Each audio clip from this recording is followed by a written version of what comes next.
नमस्कार, मैं हूं मनोज्ञा लोईवाल। स्वागत है आपका इस लाइव में। और ये लाइव सीधा बाबा केदारनाथ के धाम से, इसलिए हर हर महादेव। बाबा के कपाट कल खुलेंगे 6 मई को 6:25 पर। जुड़िएगा हमारे साथ, क्योंकि हम आपको दिखाएंगे बाबा के कपाट खुलते हुए, जो 6 महीने बाद खुलेंगे। खासियत क्या है देख लीजिए, सजावट देखते ही बनती है। जय श्री केदार, ये तो मंदिर की सजावट है। मूर्ति अभी अलग रखी हुई है, जिसे डोली के साथ लाया गया है ऊखी मठ से। और ऊखी मठ से जितने लोग आते हैं वो भी हमारे साथ हैं, बाबा के साथ डोली में चल कर आए हैं। क्या अनुभव रहता है? जी, अनुभव ये है कि सबसे पहले तो इतना ऊपर पैदल रास्ता 17 किलोमीटर का, और बिल्कुल भी ऐसा भी नहीं लगा है कि हम लोग एक सीढ़ी चढ़ के आए हों। ऐसा बिल्कुल थकान, बिल्कुल इतना क्या कहते हैं कि ऊर्जा महसूस होती है। अगर सच्चे मन से अगर भगवान महादेव के दरबार में अच्छा, महादेव के दरबार में लोग नंगे पैर आते हैं। ये पूरा रास्ता आपने नंगे पैर तय किया है। यहाँ 0 डिग्री तापमान है, 0 डिग्री सेल्सियस से 3 से 5 डिग्री सेल्सियस, यानी 0 से 5 डिग्री सेल्सियस तापमान में नंगे पैर चलकर आना। ये मेरा संकल्प था कि चाहे वो गर्मी हो और रास्ते में, और चाहे यहाँ की बर्फबारी, बाबा के दरबार में नंगे पांव जाने हैं। और मुझे यही आश्चर्यचकित हो रहा है कि वास्तव में भक्ति में कितनी बड़ी शक्ति है। मेरे पाँव बिल्कुल इस तरह से हल्का किसी का दर्द भी करता है कि भाई इतने दूर से चल के आए, मैं अभी बिल्कुल इतना ही और चढ़ सकता हूँ।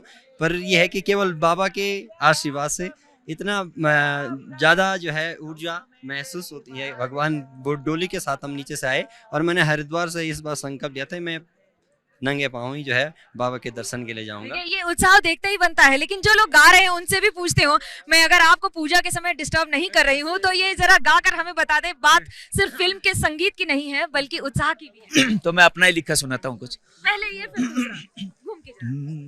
नमो नमो जय शंकरा, भोलेनाथ शंकरा, रुद्रदेव हे महेश्वरा, रुद्रदेव हे महेश्वरा। सृष्टि के जन्म से भी पहले तेरा वास था, ये जग रहे या ना रहे, रहेगी तेरी आस था। क्या समय क्या प्रलय, दोनों में तेरी महानता, महानता। सीपियों की ओट में मोतियां हो जिस तरह, मेरे मन में शंकरा तू बसा है उस तरह। मेरा कर्म तू ही जाने, क्या बुरा है क्या भला, तेरे रास्ते पे मैं तो आंख मूंद के चला। तेरे नाम की जोत ने सारा हर लिया तमस मेरा। नमो नमो जय शंकरा, भोलेनाथ शंकरा, रुद्रदेव हे महेश्वरा।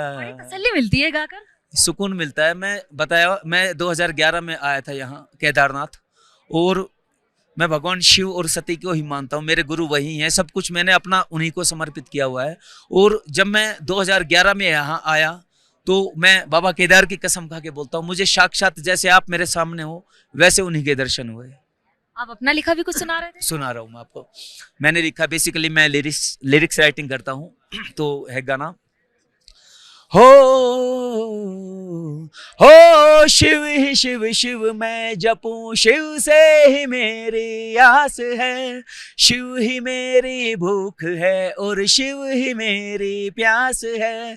शिव ही शिव शिव मैं जपूं, शिव से ही मेरी आस है, शिव ही मेरी भूख है और शिव ही मेरी प्यास है। ओ केदारा तेरा नाम प्यारा, ओ केदारा तेरा नाम प्यारा, तुझसे ही चमके मेरा सितारा, मेरी श्वास में तू ही प्राण है। हाँ शिव ही शिव शिव मैं जपूं, शिव से ही मेरी आस है, शिव ही मेरी भूख है और शिव ही मेरी प्यास है। शिव पे ही आस है और यही विश्वास है। देखिए, ये बात विश्वास की नहीं है, ये बात उस अखंड प्रेम की है जो हर भक्त के लिए यहाँ पर दिल में बसा होता है। बाबा के मंदिर के कपाट जैसे ही खुलेंगे उसके बाद तैयारियों में एवीपी की पूरी टीम लगी हुई है। विनोद है हमारे साथ, इन्हें हम ये कह सकते हैं कि उत्तराखंड चप्पे चप्पे को जानते हैं, और आज बाबा केदारनाथ के धाम पर भी कवरेज पर। बिल्कुल, देखिए, मैं आपको सबसे पहले बताऊं कि जो ये विहंगम दृश्य हमारे एबीपी न्यूज़ के दर्शक देख रहे हैं, वो खुद इस बात की अनुभूति प्राप्त कर सकते हैं कि जो भी आज कपाट खुलने से पहले तमाम श्रद्धालु यहाँ पर हैं, इसी की ये जो भीड़ है डबल होगी, ट्रिपल होगी। तमाम श्रद्धालु यहाँ पर पहुंच आपका रहे क्या हैं। अनुभव रहता है विनोद, ये तो बताइए। मेरा अनुभव ये रहता है कि शायद मैं ऐसा पहला प्राणी हूँ कि मैं हर चारों धामों में जाना चाहता था, लेकिन मैं करीब लगातार पांचवी या छठी बार इसी धामों में आ रहा हूँ, और शायद इस बार मैं दूसरी बार बद्रीनाथ जी जाऊं। मुश्किल है बड़ा केदारनाथ का सफर। काफी कठिनतम जो यात्रा है वो बाबा केदार की है।